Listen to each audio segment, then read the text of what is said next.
திருவள்ளூர் மாவட்டம் பள்ளிப்பட்டு கொசஸ்தலை ஆற்றில் வெள்ளப்பெருக்கு காரணமாக 2 தரைப்பாலங்கள் நீரில் மூழ்கியிருக்கிறது.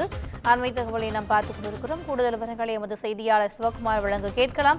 வணக்கம் சிவகுமார், இது குறித்தான கூடுதல் விவரங்கள். வணக்கம் திவ்யா.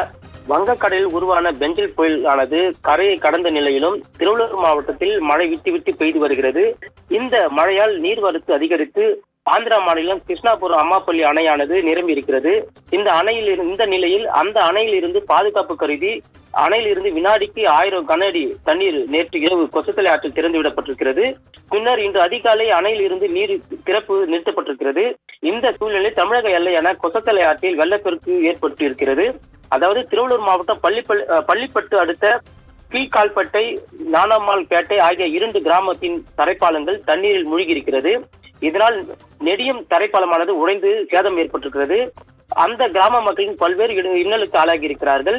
இந்த கிராம மக்கள் அத்தியாவசிய தேவைகள் கூட திருத்தணி, திருவள்ளூர் ஆகிய பகுதிகளுக்கு செல்ல வேண்டிய சூழ்நிலை, இந்த பாலத்தை கடந்துதான் செல்ல வேண்டிய சூழ்நிலை ஏற்பட்டிருக்கிறது.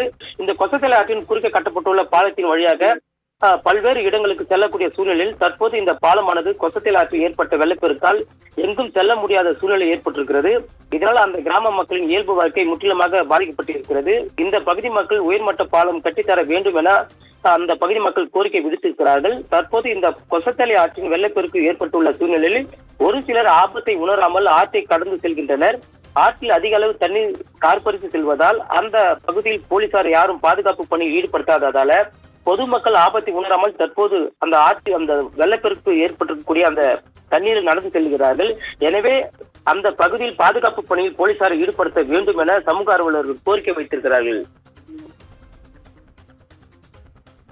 கூடுதல் விவரங்களுக்கு நன்றி சுதாகர்.